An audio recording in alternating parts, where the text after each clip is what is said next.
Good evening, everyone. I'm Anne Mossop from the Sydney Opera House, and it's my great pleasure to welcome you here to the opening night of the Festival of Dangerous Ideas in 2012. The Festival of Dangerous Ideas is presented by the Sydney Opera House in partnership with the St James Ethics Centre, and my co-curator Simon Longstaff from the St James Ethics Centre is here to welcome you also. Thank you. Good evening, ladies and gentlemen, and on behalf of all of us here this evening and those attending the festival, I'd like to begin by acknowledging the Gadigal people of the Eora Nation, on whose traditional lands we meet, to pay our respects to their elders and also to all other elders who are here with us this time. I'd also like to welcome to her first Festival of Dangerous Ideas Louise Heron, the incoming CEO of the Sydney Opera House. At the St James Ethics Centre, we really value the partnership we have with the Opera House, which makes an event of this kind possible. And it's a great privilege to be able to work with people like Louise and Jonathan and the rest of the team in presenting this event. But also here in the audience somewhere, and I can't see him, attending his first Festival of Dangerous Ideas while not being the CEO of the Opera House, is Richard Evans, who, along with me, founded the Festival of Dangerous Ideas about 5 years ago, and I hope he's going to enjoy this weekend as much as the rest of us. Finally, yes, please welcome Richard.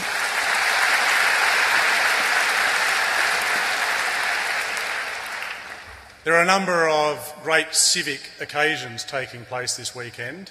One with the grand final of the AFL in Melbourne, the grand final of the Rugby League here in Sydney, and I'd count this as the third great civic event with all of us here. So thanks for coming along.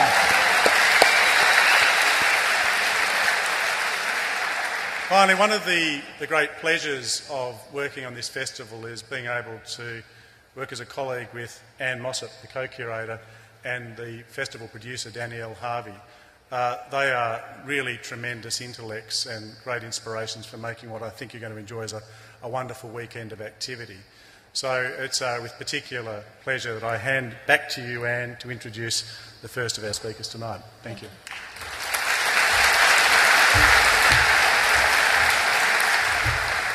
Thank you very much, Simon. Before we get started, some small issues of housekeeping. Please, can you make sure that your mobile phones are turned off? And while we encourage discreet tweeting, the hashtag to hashtag FODI, or indiscreet tweeting, if that is more dangerous. We will be hearing, of course, from Sam Harris this evening, and there will be time at the end for some questions from the audience. You'll notice that there are microphones throughout the auditorium, including for our lovely colleagues behind me. So I will come back to the stage to moderate that question and answer session, and I'm sure that there will be some fast and furious exchanges there. Sam Harris is the best-selling author of books like The End of Faith, Letter to a Christian Nation, The Moral Landscape, Lying, and Free Will. The End of Faith was the winner of the 2005 PEN Award for Non-Fiction. He's the co-founder and chairman of Project Reason, a non-profit foundation devoted to spreading scientific knowledge and secular values. He received a degree in philosophy from the Stanford University and a PhD in neuroscience from UCLA. We're particularly pleased that he was able to come to the Festival of Dangerous Ideas because, although we're not, generally collectors as such, this is the fourth of the four horsemen of the new atheist apocalypse to grace our stage.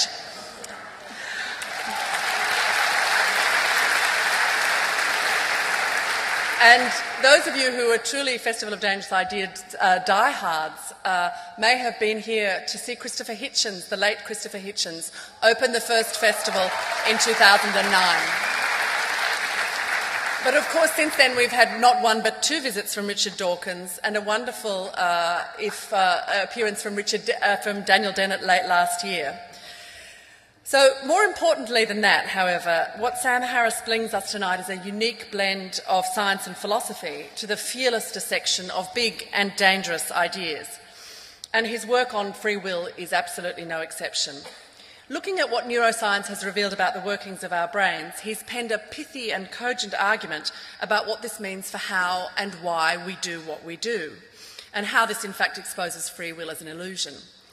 In the first paragraph of the book, He says, if the scientific community were to declare free will an illusion, it would precipitate a culture war far more belligerent than the one that has been waged on the subject of evolution. So when that breaks out, you were here somewhere very close to the beginning. Sam is writing about an area where the complexities of cognitive science, neuroscience and philosophy come together, and he really excels at bringing a compelling clarity to his argument that free will is in fact a delusion. So even those of us who are fortunate or unfortunate enough not to be philosophers and neuroscience scientists will be able to participate fully in this one, what I'm sure will be a wonderful discussion. Sam Harris.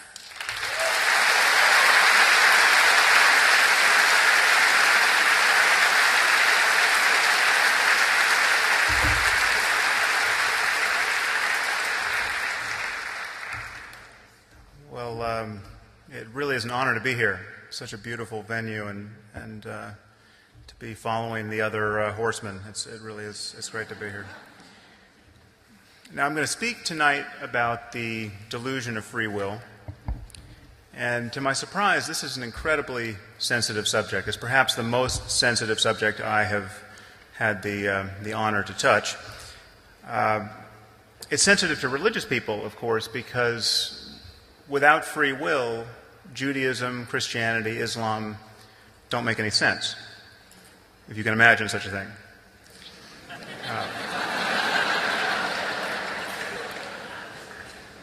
But the existence of free will is actually a very sensitive topic for atheists as well, because it seems to touch everything human beings care about. It seems to touch everything, in fact, that makes us distinctly human.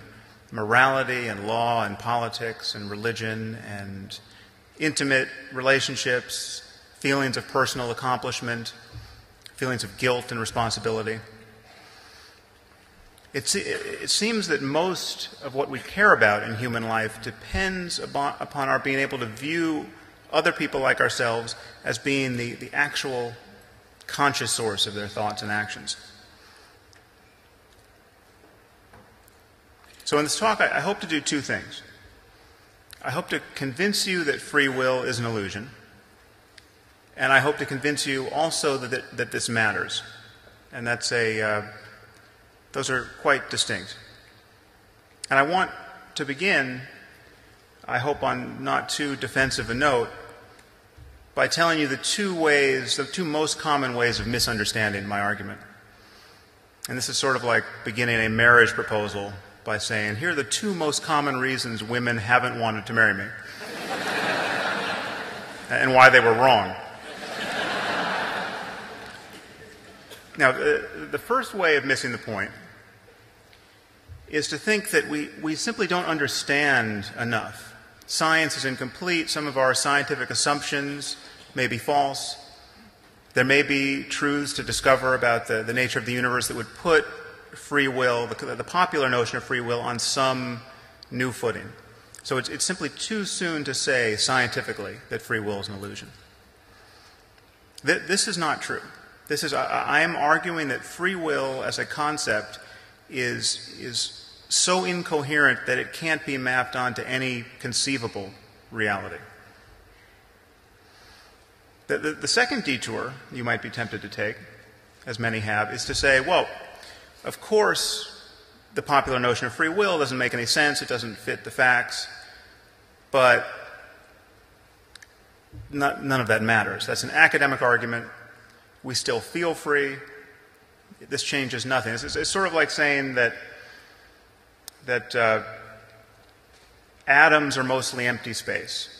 You know, this is not empty space we can use. Nothing about our life changes. You know, everything is mostly empty space, but I still can't fit into an old pair of pants. Many people agree that free will doesn't make any sense and that it's some kind of illusion, but they think that nothing important changes, and that also, on my view, is untrue. Imagine you're taking a nap in the botanical garden next door. I don't know if that's legal or not, but just imagine you do it. And you are awakened by an unfamiliar sound, and you open your eyes and you see a large crocodile about to seize your face in its jaws. stranger things have probably happened.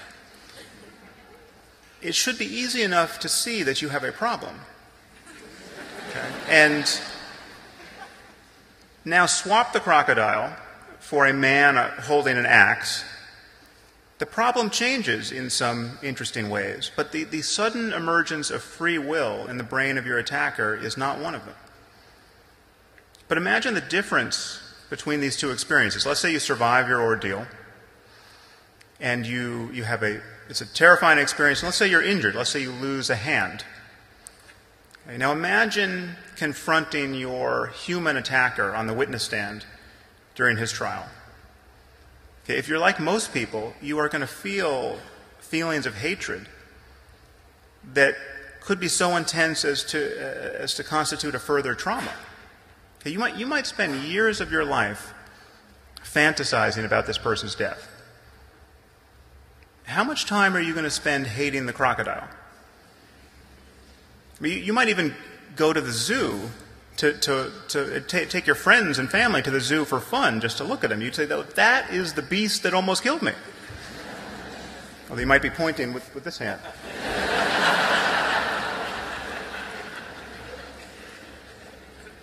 I mean, which state of mind would you rather have?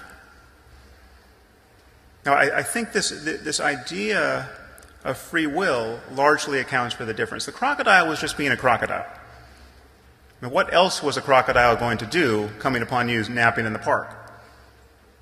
But this idea that the human had free will and could have done otherwise and should have done otherwise has very different consequences. Now, most people imagine that a belief in free will is necessary for morality.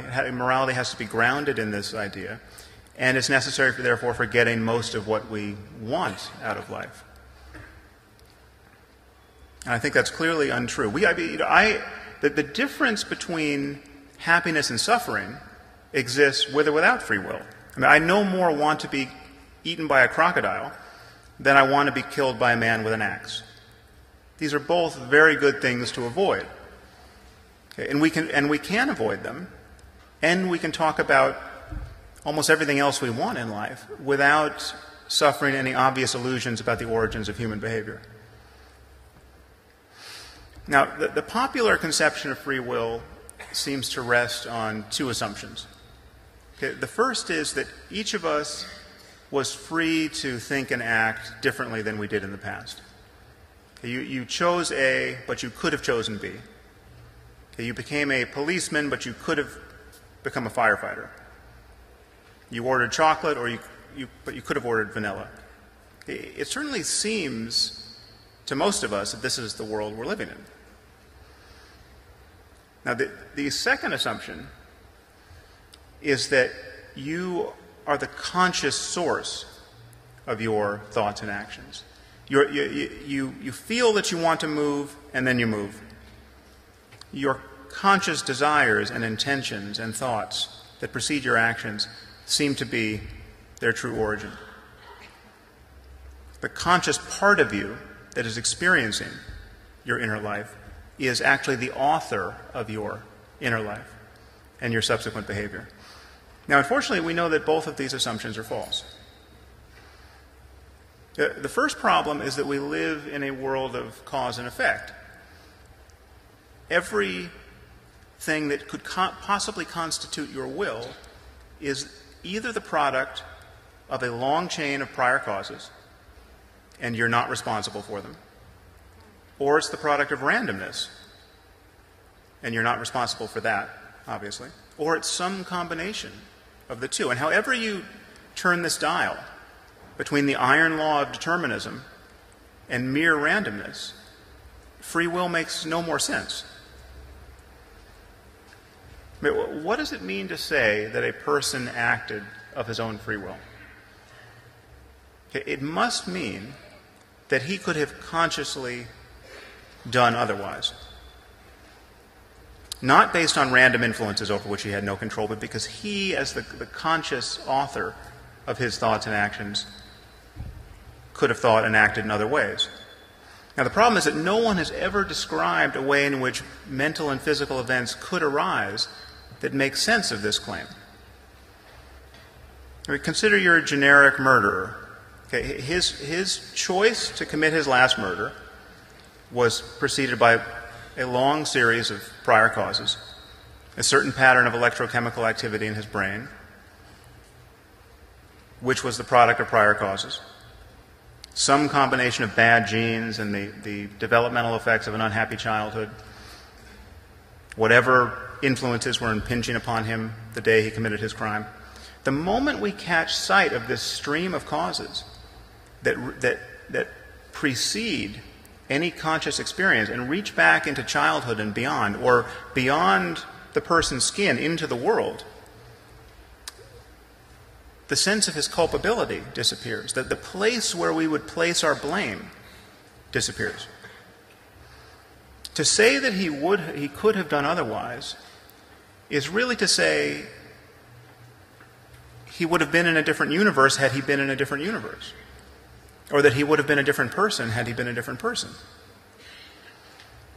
Now, and as disturbing as I might find such a person's behavior, I have to admit that if I were to trade places with him, atom for atom, I would be him. And I would behave exactly as he did. And for the same reasons. There's no extra part of me that could resist the impulse to victimize innocent people. I mean, even if you believe that every human being harbors an immortal soul, this problem of responsibility remains. I cannot take credit for the fact that I don't have the soul of a psychopath. If I had truly been in this person's shoes, if I had an identical brain or an identical soul in an identical state, I would have behaved exactly as he did. So the role of luck in our lives appears decisive. One has to be very unlucky to have the mind and brain or soul of a psychopath. But the moral significance of luck is very difficult to admit. It seems to completely destabilize us. We seem not to know how to think about evil in this context. And yet in specific cases, we have already changed our view of evil. Whenever we see the cause of someone's behavior, when we see, for instance, that a murderer had a brain tumor, and the brain tumor was in just such a place in the brain so as to explain his violent impulses, that person suddenly becomes a victim of biology. Our moral intuitions shift utterly. Now, I'm arguing that a brain tumor is just a special case of physical events giving rise to thoughts and actions. If we fully understood the neurophysiology of any murderer's brain, it would be as exculpatory as finding a tumor in it. If we could see how the wrong genes were being relentlessly transcribed, if we could see how his early life experience had sculpted the microstructure of his brain in just such a way as to give rise to violent impulses, the whole conception of placing blame on him would erode.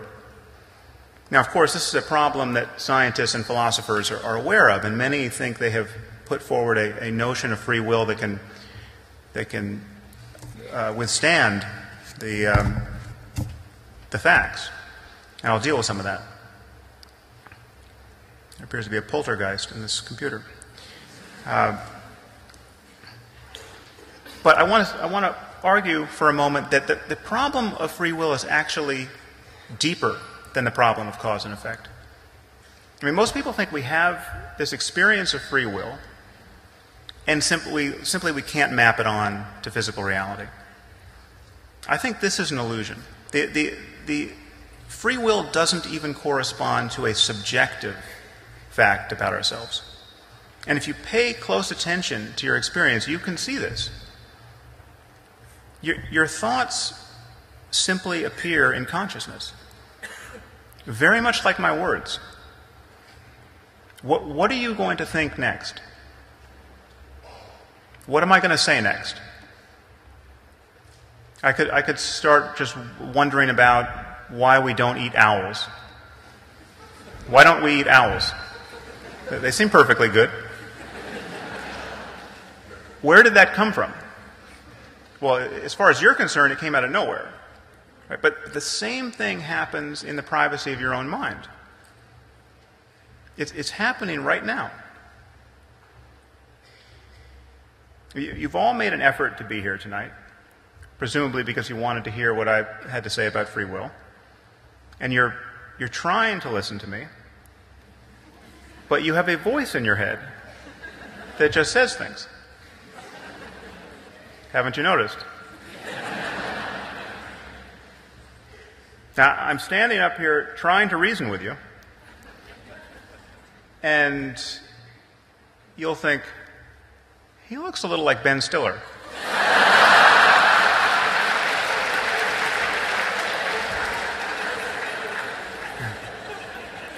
I was hoping I didn't look that much like Ben Stiller. Thoughts just emerge in consciousness. Okay, we are not authoring them. We can't think them, we can't choose them before we think them. That would require that we think them before we think them. If you can't control your next thought, and you don't know what it's going to be until it appears, where is your freedom of will? Now, at this moment, some of you are thinking, what the hell is he talking about? Here's what I'm talking about. You didn't choose that thought either. If you're confused by what I'm saying, you didn't create that state. Conversely, if you understand what I'm saying and you find it interesting, you didn't create that either. Everything is just happening. And that includes your thoughts and intentions and desires and your most deliberate efforts. We will come back to that point. Now, of course, in a sense, your brain, our brains, do think our thoughts before we think them. And they think many things that we never hear about. We're conscious of only a tiny fraction of what goes on in our minds. And we continually notice changes in our experience, in thoughts and intentions and moods and resulting behavior. But we are utterly unaware of the neurophysiological changes that produce those changes. I mean, consider the sensation of touching your finger to your nose. Okay, feel free to try this. It seems simultaneous. It seems like the nose touches the finger at the same time the finger touches the nose. Okay, and while it may be simultaneous in the world, we know at the level of the brain the timing has to be different. It simply takes longer for the input from the fingertip to reach sensory cortex than it does from the nose. And this is true no matter how short your arms or long your nose. So the experience of the present moment, even of the simplest sensation, is built upon layers of unconscious processing that we're not aware of. Okay, so even the apparently simple conscious events are not entirely what they seem. The present moment is, in some sense, already a memory that is being buffered. Now, needless to say, this unconscious machinery produces not only our perceptions, but our thoughts, intentions, actions, decisions. And this is where the notion of free will and moral responsibility begin to get squeezed. Now, many people have demonstrated in a lab, in many labs actually, that a person's conscious decision comes after processes that can be detected. And there's a time lag between the moment you think you've decided to do something and the moment at which your brain decided. And this has been proven. Benjamin Libet did this with EEG, and this has been done with fMRI, and actually direct recordings from the cortices of patients about to undergo surgery. We know that even the simplest, most apparently voluntary decision, like the decision to move your left hand versus your right hand, or the decision to push the left button or the right button, when you put people in this paradigm and you have them watch a clock a special clock that allows them to discriminate just very fine increments of time, and you ask them simply to make the choice to move whenever they want to. They can move their left hand or their right hand. Just notice what time it was on the clock when you finally were aware of which course you were going to take. We know that some moments, half a second, sometimes as much as 5 seconds, before a person is consciously aware of what they're going to do, we can see in the brain what they were committed to doing. So the experience of deciding is during this period where you still feel that you are free to do anything you want has already been determined by the state of your brain. So needless to say, this time lag is very difficult to reconcile with free will because in principle it would allow someone to predict what you're going to do while you still think you're making up your mind. But the truth is that even if there were no time lag, even if the conscious intention were truly simultaneous with the neurophysiological underpinnings, there would still be no room for free will because you still wouldn't know why it is you do what you do in that moment. And again, you can notice this fact about yourself directly. Well, let's run a little experiment. Think of a film, any film, it doesn't matter, a good one, a bad one, and notice what your conscious process of selection is like. Notice first that this is as free a decision as you're ever going to get. I mean, you have all the films in the world to choose from, and I've simply said, pick one. Does everybody have a film? I'm sorry to say you've all picked the wrong film, so don't ask me how I know that, but I do. Do it again. Pick another film and just be sensitive to what the experience is like. Do you see any evidence for free will there? Let's look for it. First, if it's not here, it's not anywhere, so we better be able to find it here. First, let's rule out all of those films whose names you don't know and which you haven't seen and which you couldn't have possibly thought of if your life depended on it. Okay, there's no freedom in that, obviously. But then there are all these other films which you're perfectly aware of, but which simply didn't come to consciousness. You absolutely know that The Wizard of Oz is a film, but you just didn't think of The Wizard of Oz. Now think about this.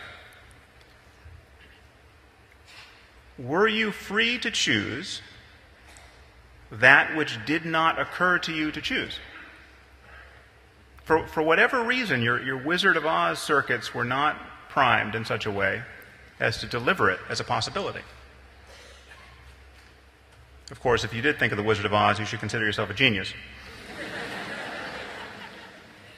Okay, so you probably thought of several films.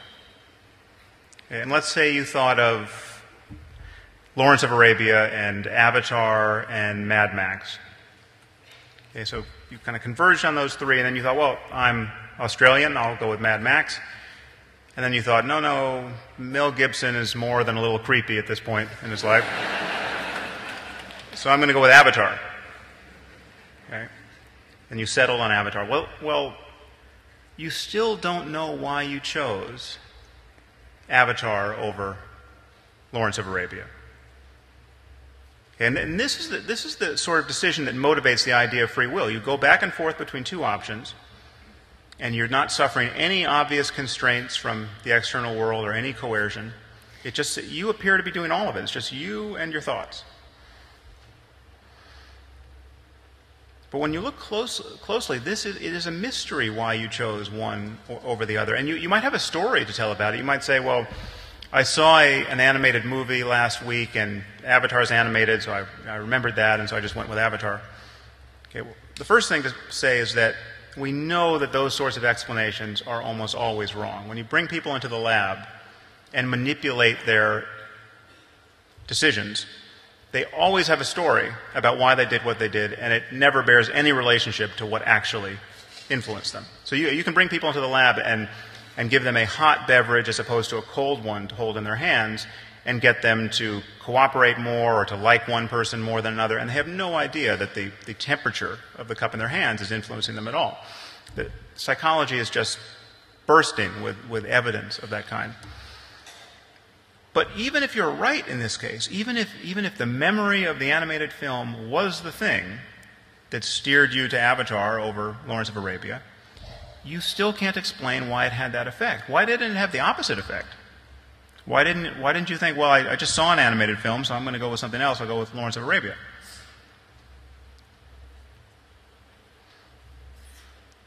The thing to notice about this is that you, the conscious witness of your inner life, isn't making these decisions. All you can do is witness these decisions. I mean, you no more picked a film in the subjective sense than you would have if I picked it for you. I could have been saying Star Wars, Hannah and Her Sisters. These names were just appearing in consciousness. There was this first moment where I said, pick a film, and nothing had happened, and then all of a sudden, the names of films started coming to you. And you didn't know which they would be until they appeared. So I'm arguing to you that our experience in life is actually totally compatible with the truth of determinism. We don't have this robust sense of free will the moment we actually pay attention to how thoughts and intentions arise. And again, it's important to notice that this is true whether or not we have immortal souls. I mean, the case I'm building against free will does not presuppose philosophical materialism. I'm not the idea that reality is just entirely physical. No doubt, most of reality is entirely physical, and most of mind is produced by physical changes in our brains. We know that the brain is a physical system that's entirely beholden to the laws of nature. But even if we have souls that are somehow loosely integrated with the brain, the unconscious operation of a soul grants you no more free will than the unconscious neurophysiology of your brain does. If you don't know what your soul is going to do next, you are not in control of your soul. And this is rather starkly obvious when you think of all of the people who do things they wish they hadn't done. I mean, think of the millions of Christians whose souls just happen to be gay. But it's true even when you do exactly what you wish you had done in hindsight. The soul that allows you to stay on your diet is just as mysterious as the soul that tempts you to eat cherry pie for breakfast. Okay, so I think it's safe to say that no one has ever argued for the existence of free will because it holds such promise as an abstract idea. The endurance of this problem in science and philosophy is the result of this feeling that most of us have that we freely author our thoughts and actions. And at the moment, the only philosophically respectable way to defend free will is to adopt a view in academic philosophy that's called compatibilism, and to argue that free will is compatible with the truth of determinism. Now, my friend Dan Dennett is the philosopher is a compatibilist, and he essentially makes the claim that we just have to think about free will differently. If a murderer commits his crime based on his desire to kill and not based on some other thing that's hijacking him, but his actions are actually an expression of his real desires and intentions, well, then that's all the free will you need. But from both a moral and scientific point of view, this seems to miss the point. But where is the freedom in doing what one wants when one's desires are the product of prior events that one is completely unaware of and had no hand in creating? So from my point of view, compatibilism is a little like saying a puppet is free as long as it loves its strings. Now, compatibilists push back here. They say that even if our desires and thoughts and behavior are the product of unconscious causes, that doesn't matter because you are the totality of what goes on inside your brain and body. So your unconscious mental life is just as much you, and your unconscious neurophysiology is just as much you as your conscious inner life is. Okay, but this, to my eye, seems like a bait and switch. Okay, this trades a psychological fact, this experience we have of consciously authoring our thoughts and actions, for a general conception of ourselves as persons. It's a little like saying you are made of stardust, okay, which you are, but you don't feel like stardust. Okay, and the knowledge that you're stardust is not driving your moral intuitions and influencing our system of criminal justice. The fact is that most people are identified with a certain channel of information in their conscious minds. They feel that they are in control, they are the source, and this is an illusion. The you that you take yourself to be in this present moment isn't in control of anything. So compatibilists try to save free will by saying you're more than this. You are the totality of what goes on inside your brain and body. But you're making decisions right now with organs other than your brain. But you don't feel responsible for these decisions. Are you making red blood cells right now? Your body is doing this, hopefully. But if it were to stop, you wouldn't be responsible for this. You would be the victim of this change. So to say that you are responsible or are identical to everything that goes on inside your brain and body is to make a claim about you that bears absolutely no relationship to the experience of conscious authorship and subjectivity that has made free will a problem for philosophy in the first place.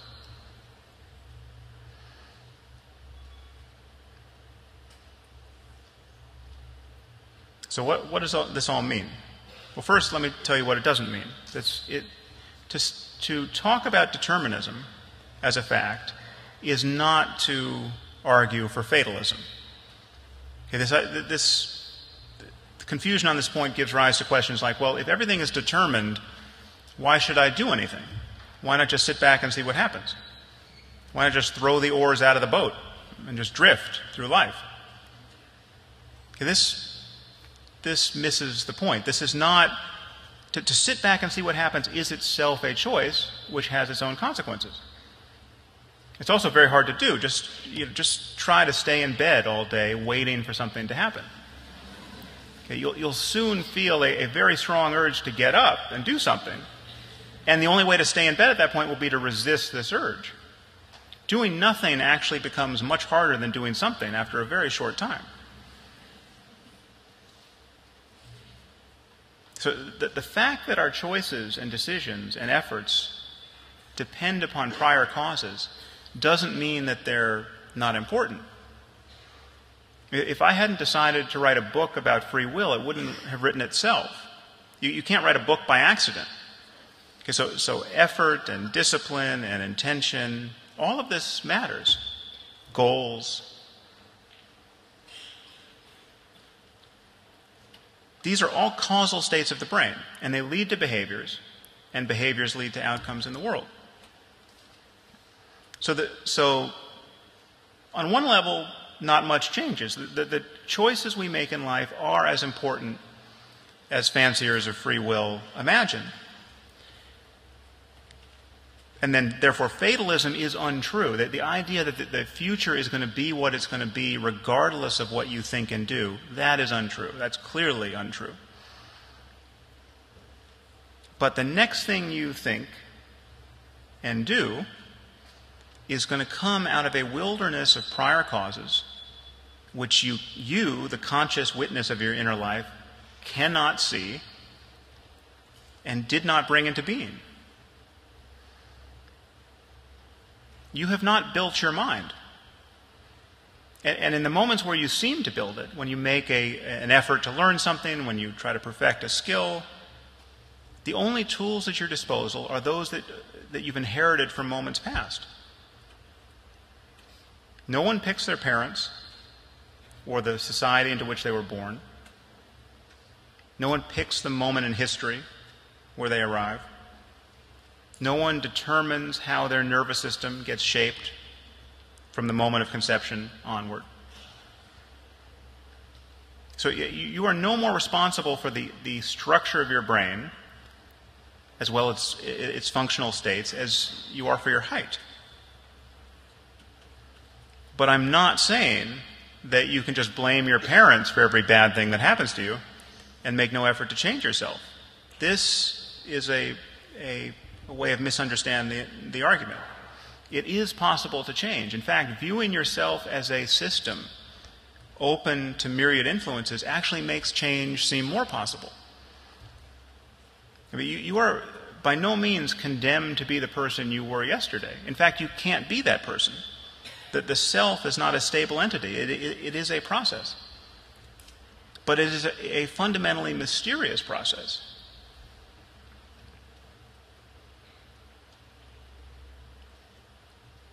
I mean, none of us know how we arrived at this moment in our lives. There is actually a mystery here in the present moment that doesn't get eradicated even though you have a story to tell about why you think you did something. We are in each moment simply discovering what our life is. Now, this may sound scary to some of you, but it actually can be quite freeing to view the world this way. So, our choices matter, and there are paths toward making wiser ones. There's no telling how much a good conversation could change you, or how much it might matter to you to surround yourself with smart people or to get an education. But you don't choose to choose what you choose in life. There's a regress that always ends in darkness. You have to take a first step or a last one for reasons that are bound to remain inscrutable. And to declare your freedom in this context is really just a way of saying, I don't know why I did that, but I didn't mind doing it, and I'd be willing to do it again. Now, I don't mean to belabor the point, but people have a really hard time understanding this. Just think of the context in which you are going to make your next decision. Whatever it is, a decision of any size, whether to get married or not, to go to graduate school or not, to eat at the Chinese restaurant or the Italian one, your brain is making choices based upon beliefs and intentions and states that have been hammered into it over a lifetime. Your physical development is something you had no hand in. You didn't pick your parents, you didn't pick your genes, you didn't pick any of the influences that shaped your neurophysiology. You didn't pick your soul, if you have one. And yet this totality of influences and states will be the thing that produces your next decision. Yet, yes, you are free to do whatever you want, but where do your desires come from? Okay, so let's get back to this issue that I raised at the beginning of this talk. It seems that this kind of talk begins to undermine a sense of moral order. And in fact, this is the position of the Supreme Court of the United States. It has said that free will is just a non-starter in terms of our criminal justice system. It is a universal and persistent assumption. That's a quote of our criminal justice system. And determinism is incompatible with the underlying precepts of our approach to justice. So the idea is actually doing work in our world. The problem is that if we view people as neuronal weather patterns, it seems to undermine a basis for placing blame. Now, I think this is actually a false assumption. I think we can have a very strong sense of morality and an effective criminal justice system without lying to ourselves about the causes of human behavior. So what do we condemn most in people, morally and legally? It's the conscious intention to do harm. Now, why is the conscious intention to harm people so blameworthy? Well, consciousness is the context in which all the qualities of our minds seem activated. The consciousness is where our beliefs and desires and prejudices rub up against one another. What you do on the basis of conscious premeditation tends to say the most about you and about what you're likely to do in the future. Now, if you decide to kill your neighbor after weeks of deliberation and library research and debate with your friends, well, then killing your neighbor really says a lot about you. That really is the sort of person you are. The point is not that you are the sole independent cause of your behavior. The point is, for whatever reason, you have the mind of a murderer. Okay, you're not ultimately responsible for the fact that you have that mind. No more so than a crocodile is responsible for the fact that it's a crocodile. But a crocodile really is a crocodile, and it really will eat you. Okay, if you see one out on the boardwalk tonight, it's worth taking seriously. You don't have to attribute free will to it to take it seriously. Now, certain criminals are obviously more dangerous than crocodiles, and we have to lock them up to keep everyone else safe. Now, the moral justification for this is entirely straightforward. Everyone is better off that way. And that still makes sense without free will. What doesn't make sense is the motive of retribution, the motive of punishing someone because they deserve it. That begins to not make sense. We don't punish crocodiles because they deserve it. In fact, that hasn't always been true. It says in Exodus that if an ox gores a person and kills him or her, the ox has to be stoned to death, and its meat can't be eaten. And in fact, for hundreds of years in medieval Europe, Christians held trials for animals that harm people. These animals were actually defended by lawyers.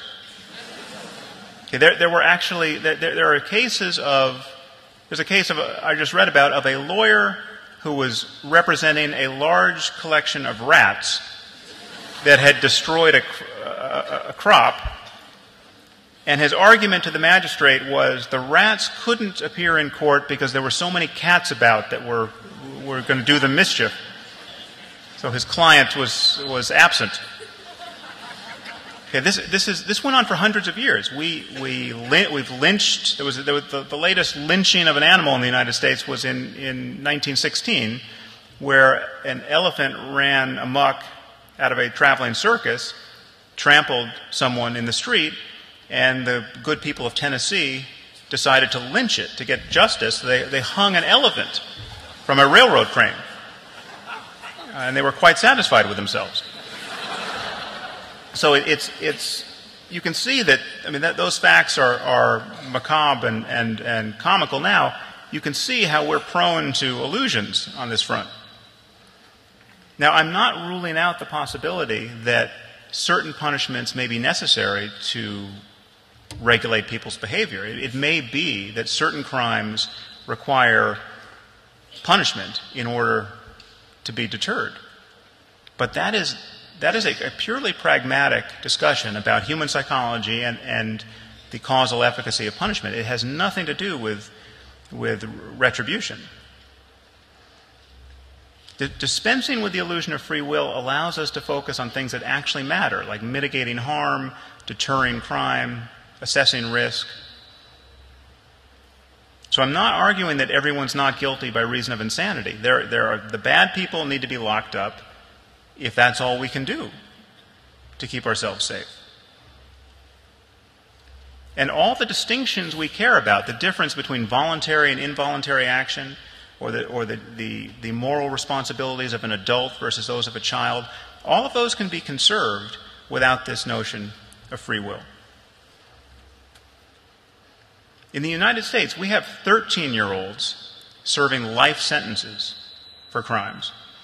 I don't know if this happens in Australia, but this happens in the U.S., and it's not based on any kind of sane assessment that these children cannot be rehabilitated. It is based on the sense that they deserve this punishment. They are the true cause, the sole cause of their behavior, which was so heinous that they deserve this as a matter of retribution. That doesn't make sense when you relax this notion of free will. I mean, the thing you have to admit in the final analysis is that even the most terrifying people are at bottom unlucky to be who they are.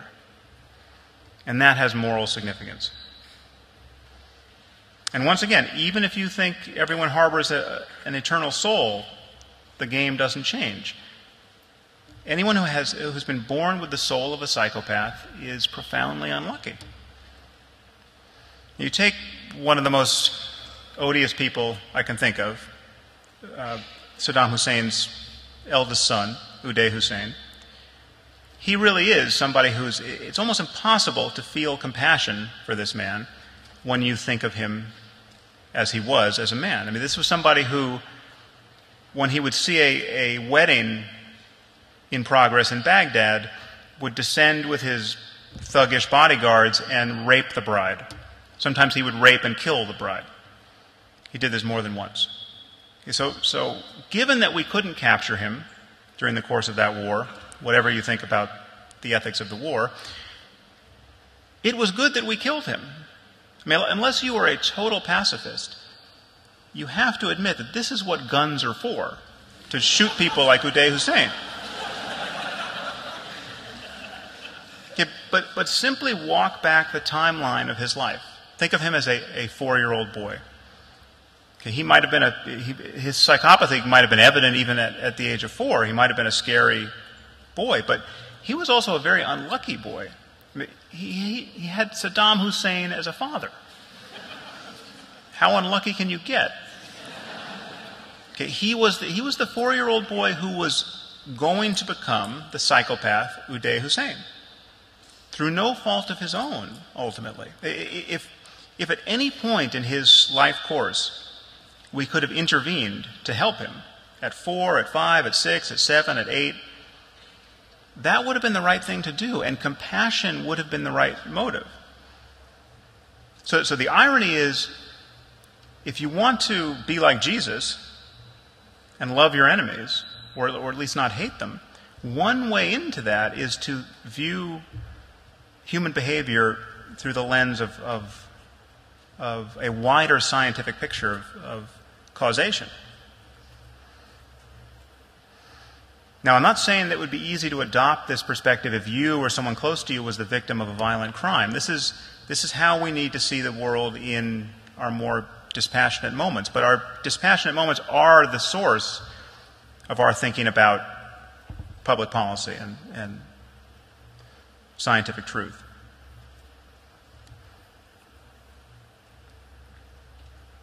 To see how fully our moral intuitions should shift, imagine if we had a cure for evil.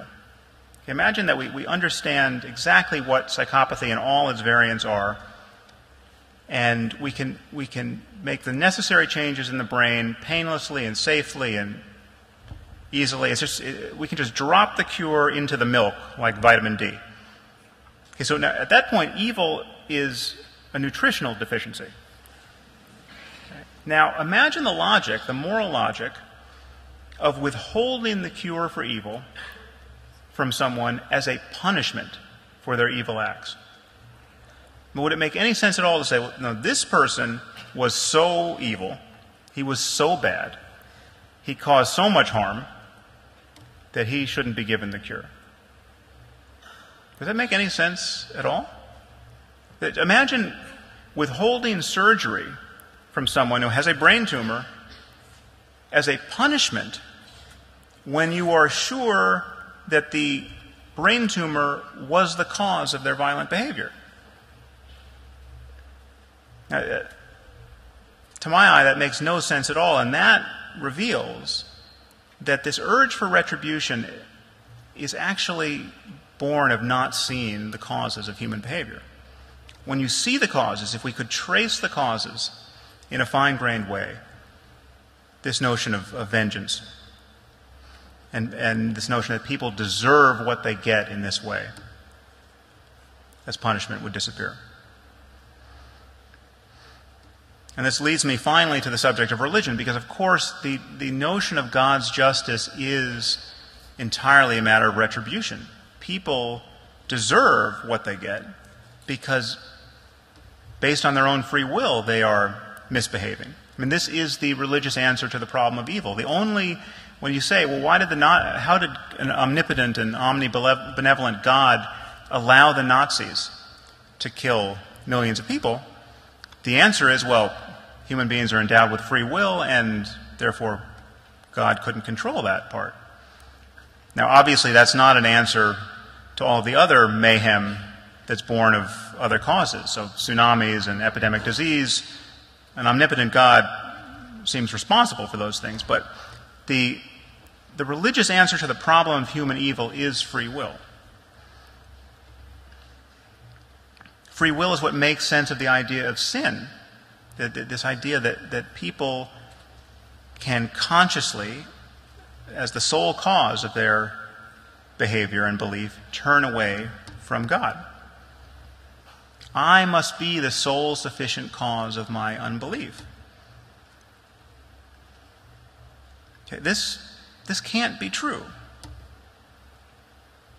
Not only can this not be true, because beliefs are born of all of these prior causes, I can't actually be the cause of my unbelief. It seems impossible to describe a universe in which it could be true.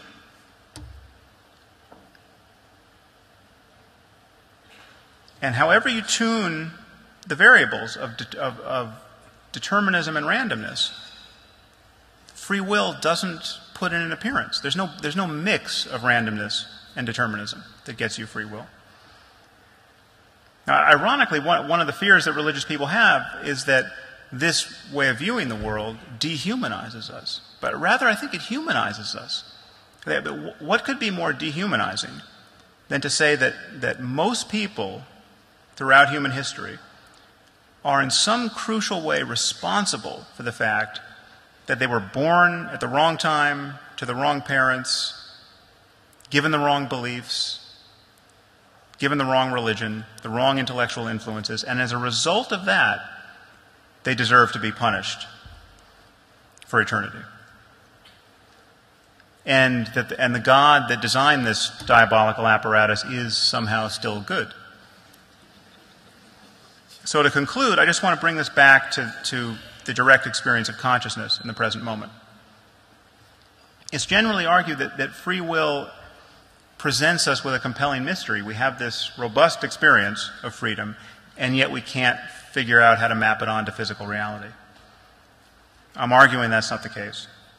I think this is a symptom of our confusion. The illusion of free will, on my account, is itself an illusion. There is no illusion of free will. Thoughts and intentions simply arise. What else could they do?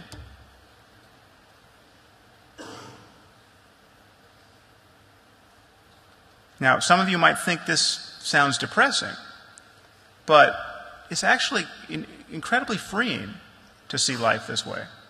It does take something away from life. What it takes away from life is an egocentric view of life.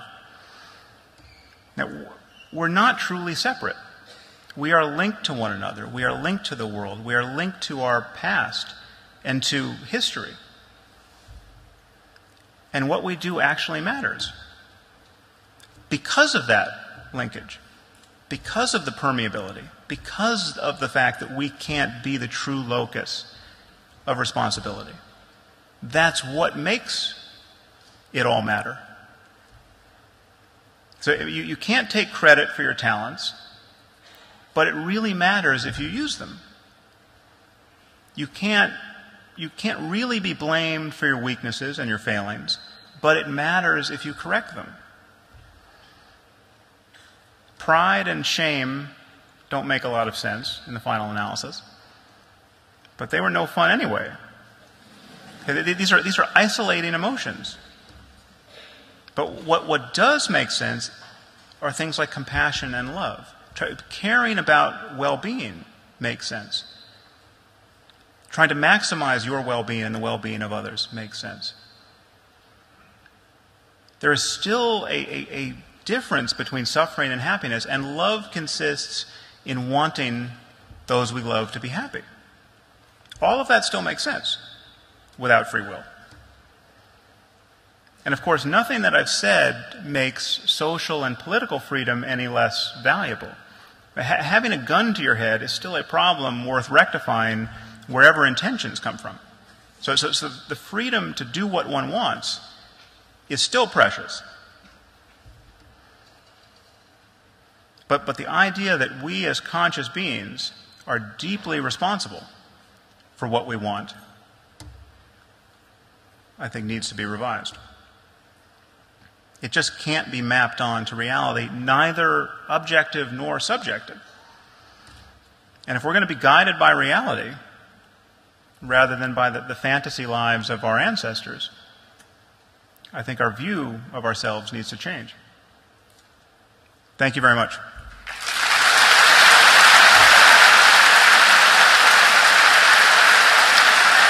Thank you.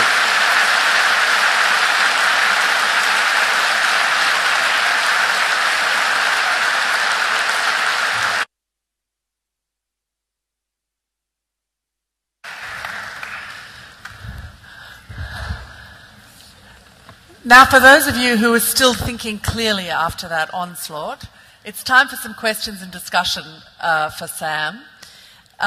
There are microphones throughout the auditorium. There's one here, and one upstairs, and also, of course, number 5 and 6 for everybody behind us. If you do want to ask a question, can I ask you to make it brief? We've got about 15 minutes, and obviously we'd like to... There are many other things that Sam has worked on that I'm sure people will want to talk about, so that if I can ask you to make it reasonably brief. Before we start, I just want to ask Sam one question. What is the consensus, do you think, in the scientific community about your argument? I mean, you've mentioned that there are schools of thought, people like Daniel Dennett, who have a different view. How close do you think we are to some kind of universal declaration of the illusory nature of free will? Well, it's just the state of affairs is really that most people just don't want to think about it. I mean, most people just think that most people are powerfully, their intuitions are powerfully shaped by the illusion, the sense that they have the freedom to consciously author their thoughts and actions. So people feel that there is a compelling subjective mystery, and no one has been able to give an argument about how it would map onto physical reality.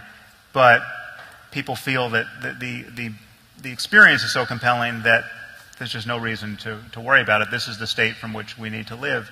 Then there are people like Dan who have a different, from my view, essentially change the subject. I mean, the disagreement between Dan and myself is essentially this. It's like we're living in a world where most people believe in Atlantis. And they believe in the underwater kingdom, and they read Plato closely, trying to figure out where it was. And I want to say Atlantis doesn't exist. It didn't exist. People are confused about Atlantis. Dan wants to say that Atlantis is really Sicily. And he'll give a whole argument about why Sicily answers to many of the claims that people are making about Atlantis. And I want to say, no, but they're still talking about being underwater. Now, Sicily doesn't do that. And he says, well, Sicily is a great place, and there's reasons to visit, and let's talk about Sicily. And when he and I argue about this, he begins to respond to me as though I'm saying Sicily doesn't exist. And that's what, so there's a fair amount of talking past one another in these kinds of debates. Of course Sicily exists, but the people who are talking about underwater an underwater kingdom are at the very least confused, and that's the situation we're in with free will. I can see us scheduling a Sicily Atlantis conversation at some stage in the future. We'll take questions from the floor now. We'll go over here. Questioner from number 4. Does delusion of free will mean there is no such thing as self-conscious and only accidental blame? I'm sorry, I missed that last piece. Does delusion of free will mean there is no such thing as a conscious decision and there is only accidental blame? Accidental blame? No Accident or blame. So no such thing as a conscious decision. Is there only accident or blame? Well, so I'll answer what I think you were getting at there. It's not that consciousness is meaningless, because within philosophy, the argument that consciousness is always just behind the times and serves no purpose is called epiphenomenalism. So consciousness just doesn't do anything. It's just a movie that's playing. That it's like you can turn the monitor off your computer and the lights go out, but your computer is still doing all the things it was doing anyway. So the monitor is kind of an epiphenomenon relative to what the computer is actually doing. My argument against free will doesn't really imply epiphenomenalism about consciousness, because it could be that certain things have to be promoted to consciousness in order to have the effects that they have. It's just that their promotion isn't something that we ever, as conscious witnesses, ever engineer. So, for instance, I can unconsciously shift in my seat and do from time to time to ease various pains, and I can be unaware of any of this, but I can't unconsciously decide, well, actually, this pain in my hip warrants a trip to an orthopedist. Right, so something may have to rise into consciousness and therefore begin a cascade of other effects that consciousness could be the difference that makes the difference, and I think it is in many cases. But it's still a mystery why that particular thought pattern arose in that moment, and in the present moment, it's always true to say, you don't know what's coming next as a matter of consciousness. And the larger context is, you didn't make yourself. You didn't pick your parents. You didn't pick your genome. You didn't pick anything that actually explains the totality of what you are is something you can't truly own. And so the role of luck and its moral significance, I think, is something we have to talk about. Coming next from number 3. Hi, thanks for that. That was great. My question's hypothetical, but I think it's rather plausible. What should we, and I said we as a global community, maybe rational members of the global community, do in the event of a faith-based nuclear attack? And perhaps take the position of a hypothetical president of the United States. How would you address that? What? And maybe also speculate how President Obama or President Romney, God forbid, how they may. You've speculated on them. But What should we do? How would you respond in the aftermath of a faith-based nuclear attack? And not a nuclear 9/11, I guess. Well, I mean, it seems to me that the faith part is not particularly relevant once the bombs have actually fallen. What's their one? I mean, I think what you may be getting at is just that faith. And this is something obviously that I went into in some detail in my first book, The End of Faith. The problem with otherworldly faith, the problem with the idea that you get everything that you could conceivably want after you die, is that it takes the entirely rational and important motivating component of death out of the equation. So then you can walk around the world meeting people who are in some basic sense eager to die, and they're not bluffing. There are many secular people and religious liberals and religious moderates who think that everybody's bluffing. And it doesn't matter how many people make a suicide video and then blow themselves up. They still think that in some sense you can't trust people's representation of their beliefs. You can't take that at face value. There's always some deeper thing. They've been manipulated, they've been brainwashed, it's politics, it's economics. It's never the faith. And notice when you see that game being done, when you see someone looking for a deeper explanation behind religion, notice the asymmetry here. Notice that no one ever does it in reverse. No one ever meets somebody with a grievance and hears them say, I had no hope. I couldn't afford school. I was desperate because we've been living under occupation for decades. I saw no reason to live, so then I entered the jihad because it seemed the only game in town. No one ever hears that. First of all, you fundamentally never hear that, but let's say you did hear that. No one is tempted to go beneath that and say, well, what's the real religious motive? Okay, they're always looking for an economic or political motive behind the religion. No one ever looks for the religious motive behind the economics or politics. I'm not saying there is one, but it's just if you play this game only in one direction, you'll always be discounting people's religious beliefs. I think that faith, the certainty of paradise is intrinsically dangerous. One, because it's very likely false. Right? There's no good reason to believe it. So if you're actually failing to maximize the only circumstance of well-being that you can be certain of. But two, it allows people to do things that would be unthinkable otherwise. And so I do worry about that. Up here. Hi. You talk about treatment instead of punishment. How do you explain that the coercive treatment is in a violation of the personal autonomy and the personal values of the offender? And doesn't that violation end up constituting a kind of punishment anyway? Also, why not talk about treatment and punishment at the same time?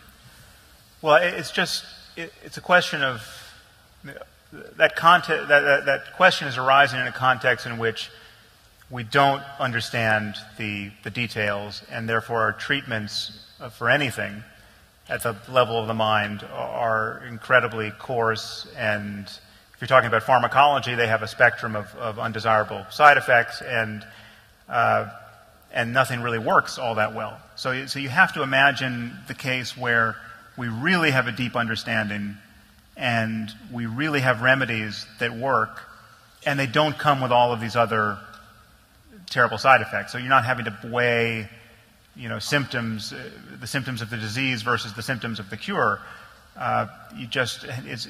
It's much more analogous to the antibiotic.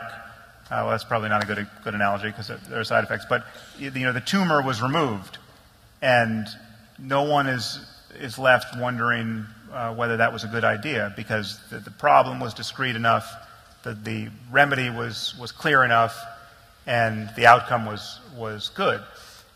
In that case, you're just talking. It's like I'm not going to worry very much about someone's right to be a psychopath.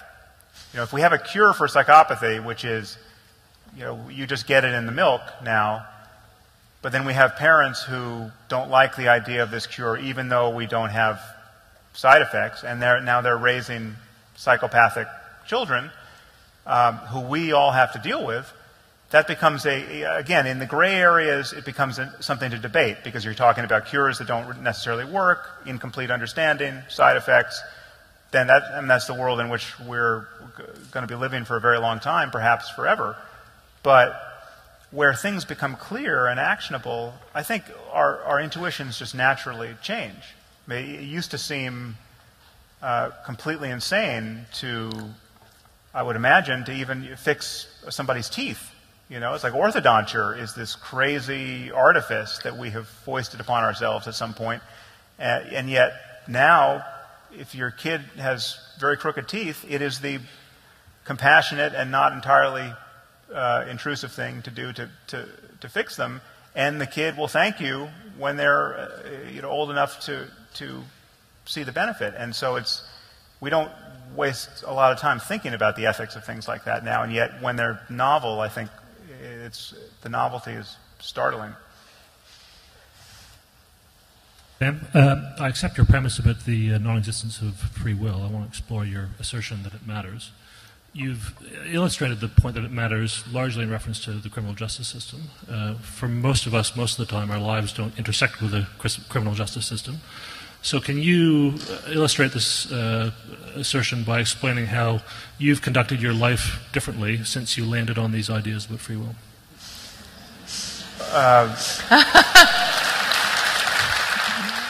Well, I've managed to stay out of the criminal justice system.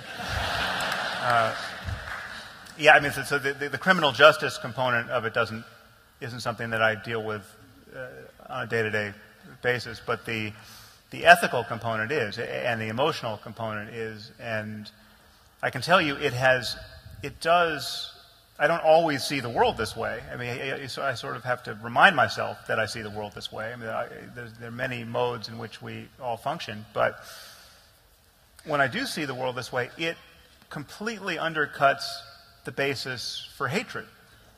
I mean, there is no rationale for hating a person.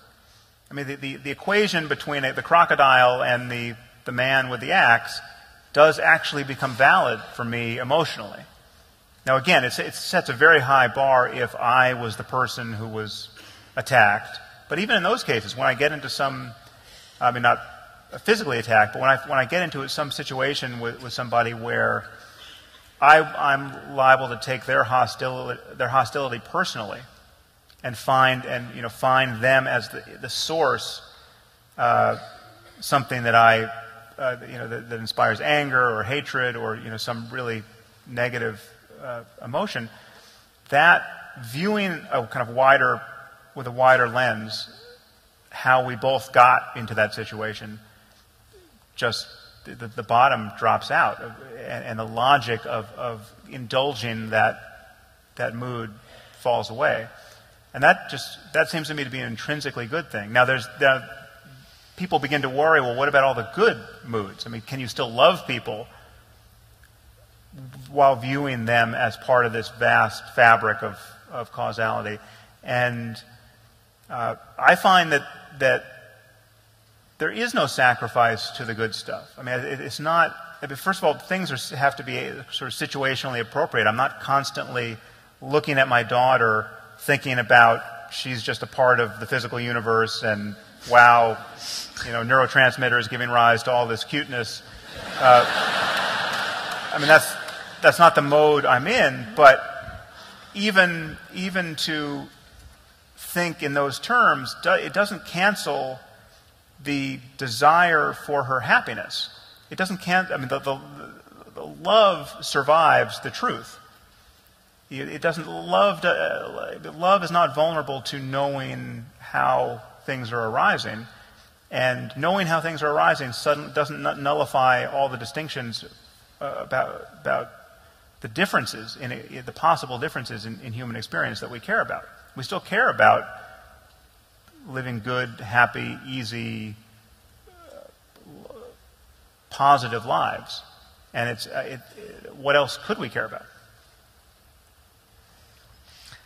We're really almost out of time, but out of fairness, I want to take one quick question from each of these microphones. So if we can start over here, please. Hello, how are you doing? I found basically when we all go home tonight, I'm sure some of us will be told if we're lucky that we're loved by, you might have just touched on this, by our families and partners and things. And I'm sure a lot of people in here will be thinking, yeah, but that's not your decision. Like, you love me, but that just derives from events that are out of your control. Right. And although I found your argument very compelling, it's just that facet is a bit depressing to me. That no one actually loves me if I don't make the choice. So, are you a bit unhappy at the idea that, don't want to get a bit personal, but your wife didn't make the decision to love you, she just does? do you find that a bit depressing? Or, how do you deal with that?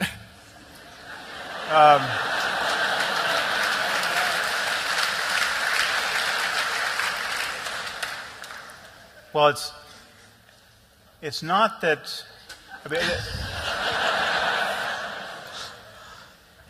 I think the stripping off the illusion doesn't just change all the bad stuff, leaving all the good stuff exactly as it was. I think there's a cost to, you lose certain kinds of pleasures, or they become, you can't take them as seriously as you otherwise would. And if you want to be sufficiently adolescent about it, you could regret the loss of it. So, it's sort of like losing Santa Claus. And when you lose Santa Claus, you've actually lost something. It didn't get replaced by something that consoles you in precisely the same way. So Christmas got a little less fun when Santa Claus was fully debunked, and yet believing in Santa Claus and things like Santa Claus has so many other costs that you just couldn't indulge it even if you wanted to. And so there are some Santa Claus-like things that you lose, perhaps. And I haven't spent a lot of time thinking about what they all are, but I don't see. You're sort of asking. Implicit in your question is that there may be some choice here, but there's no.